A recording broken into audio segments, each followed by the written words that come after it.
Et je vais inviter les membres des jurys des prix AEF à venir, et notamment Ludovic Valadier, puisque vous allez remettre le prix qui a été décerné par un jury sur les questions de recherche et d'innovation. Alors je vais demander à Ludovic Valadier, qui est responsable du département recherche, innovation, université à la Caisse des dépôts, dans le cadre d'un jury avec Nicolas Béguet-Guerrero de la Société Générale au nom de l'association Synergie Campus Entreprise, Joseph Serrato, qui est vice-président en relations entreprises de l'Université Paris 13, Sandrine Javelot, directrice que vous connaissez de la mission formation initiale du MEDEF, Gilles Roussel, qui est président de l'Université Paris-Est Marne-la-Vallée et qui préside la commission formation et insertion professionnelle de la CPU, et enfin Ludovic Valadier, et Danielle Deruy, directrice générale du groupe AEF, qui était dans une émission Europe numéro 1 sur les rencontres universités entreprises, qui va nous rejoindre, et moi-même comme directeur de la rédaction d'AEF. Donc sur le prix recherche et innovation, je donne la parole à Ludovic Valadier pour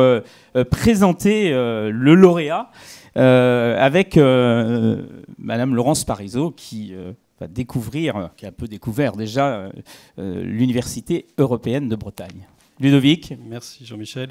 Donc le jury s'est prononcé sur un duo Université européenne de Bretagne et Agence de développement économique de Bretagne, qui est la Bretagne Développement Innovation, sur un projet de cartographie de compétences qui est issu d'une technologie issue de l'université sur un moteur de recherche qui s'appelle Technosciences, qui permet de comprendre sur le territoire breton l'ensemble des compétences et de l'offre de formation universitaire et l'ensemble des besoins des entreprises, de façon à les matcher et les marier autour de coopérations qui pourraient être bénéfiques, qui peuvent être des coopérations de recherche, éventuellement des emplois dans l'entreprise. Voilà, donc je crois que j'ai deux prix. Il y a Technométrie. Il y a Pascal Olivard, je crois, le président de l'Université européenne de Bretagne. Alors on l'attend, il arrive. Il était là, je sais qu'il était là, je l'ai vu. Je l'ai vu. Et on peut parler du deuxième prix pour les PME. On le fait après? Oui, on va le faire après. Donc on attend Pascal Olivard, le président de l'Université européenne de Bretagne, sur cette cartographie donc, des compétences recherche réciproque université-entreprise à l'échelle d'une région. C'est cette dimension régionale qui nous a intéressés, proche du territoire, avec une convergence des trois acteurs, collectivité, entreprise et secteur académique, et notamment bien sûr les universités. Pour combler, il y a 2200 entreprises qui ont été scannées en fait, et identifiées, 3500 chercheurs qui ont été associés à ces démarches, et aujourd'hui il y a 242 compétences qui ont été identifiées comme des compétences croisées et qui permettent de sectoriser 8 filières industrielles et de services sur le territoire breton. Dites-moi, vous avez bien hésité avec un deuxième, non? Parce que je pense que vous avez dû, dans le jury, quand vous avez délibéré, vous avez peut-être hésité avec un deuxième. Parce que je pense que si le premier n'arrive pas dans les 10 secondes, La compétition, c'est ça, il faut être présent quand même. On ne peut pas prendre cette responsabilité sans le président du jury. Si on était aux Oscars ou au César, je pense qu'il y aurait un représentant de la production qui viendrait récupérer le prix. La production est là, formidable. Voilà la Bretagne. Voilà, merci beaucoup. Merci. Voilà. Venez. Venez là.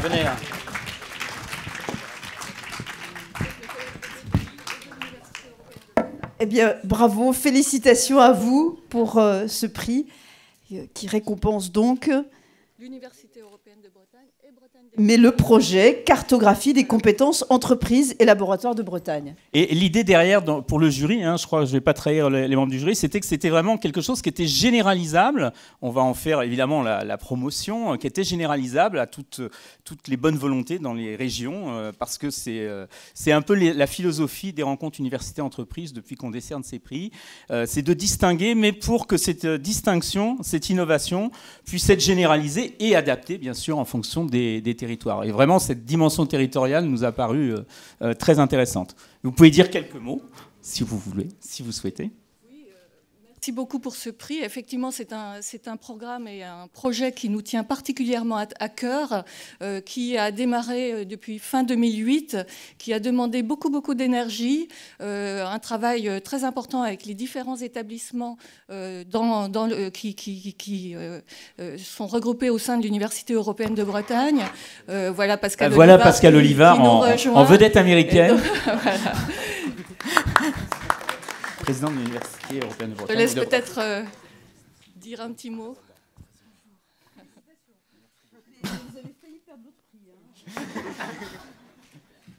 Bien, bonjour Pascal, à toutes et à tous. Voilà. Désolé pour ce retard, mais j'étais avec la ministre de l'Enseignement supérieur et de la Recherche. J'ai essayé de la faire venir sur le stand de l'Université européenne de Bretagne. Je suis vraiment très heureux et très honoré de cette récompense croisée pour l'Université européenne de Bretagne et Bretagne Développement Innovation, fruit d'un partenariat de longue date, fruit d'un rapprochement entre les acteurs de l'enseignement supérieur et de la recherche. C'est une initiative pérenne, hein, il faut insister là-dessus, c'est aussi ce que nous valorisons. Hein. Absolument. Fruit d'un partenariat entre l'enseignement supérieur, la recherche et les milieux socio-économiques, et c'est fondamental, essentiel et structurant pour l'avenir. Moi, j'en suis extrêmement convaincu, et vous savez que les outils que nous développons aujourd'hui sont essentiels pour la préparation des prochains programmes européens, et notamment la Smart Specialization, pour laquelle ces outils sont essentiels et fondamentaux pour faire croiser les intérêts des deux mondes. Bravo, super. Bravo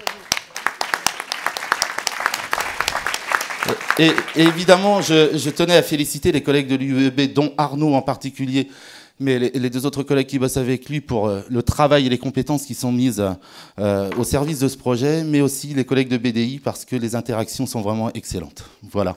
Et merci pour la confiance, parce que ce prix aujourd'hui est un aboutissement au moment d'un passage, hein, pour aller encore plus loin. Et donc je suis très honoré. Une photo avec vous, Madame Parisot, aujourd'hui, c'est assez exceptionnel.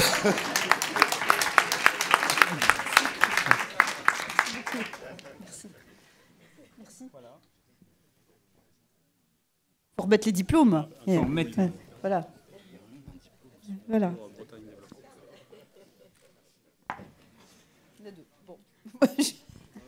Voilà, on peut peut-être parler de techno. C'est après, bon d'accord, mais c'est parce que. Comment ?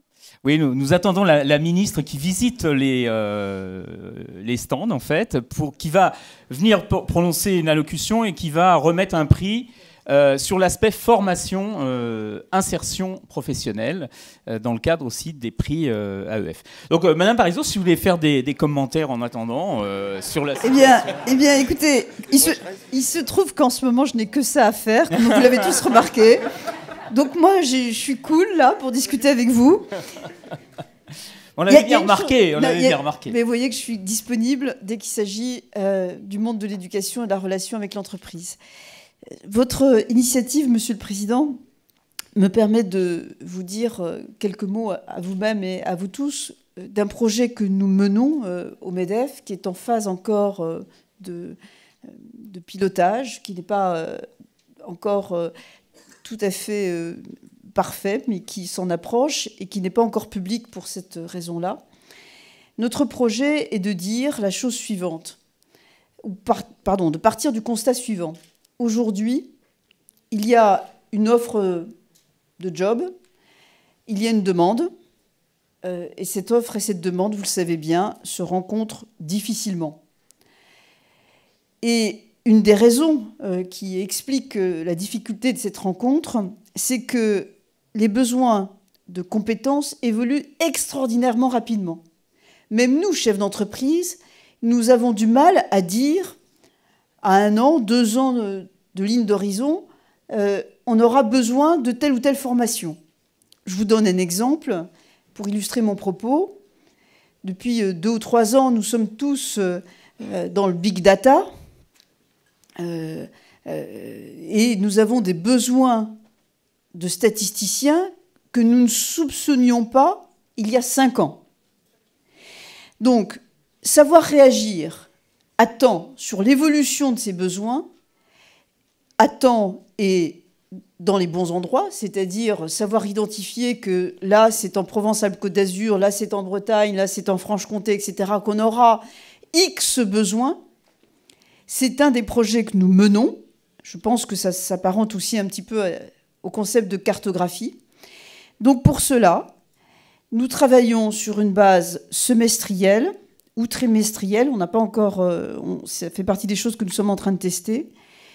Et nous interrogeons un panel représentatif des entreprises françaises et nous leur demandons très précisément leurs besoins en termes d'embauche à un horizon bien repérable et leurs besoins correspondant à des formations précises. Si nous arrivons ainsi, figurez-vous que ça n'existe pas du tout. Il y a bien une enquête générale annuelle qui est l'enquête main-d'œuvre, qui sait dire, voilà, dans les 12 mois à venir, le secteur de la restauration aura besoin de X personnes, mais on n'est pas capable de dire exactement X personnes pour quelle formation, ou plutôt avec quelle formation et dans quel lieu. C'est ça que nous sommes en train de mettre au point. Ça s'appelle, c'est un observatoire qui s'appelle TEC, talent, études, compétences, c'est ça.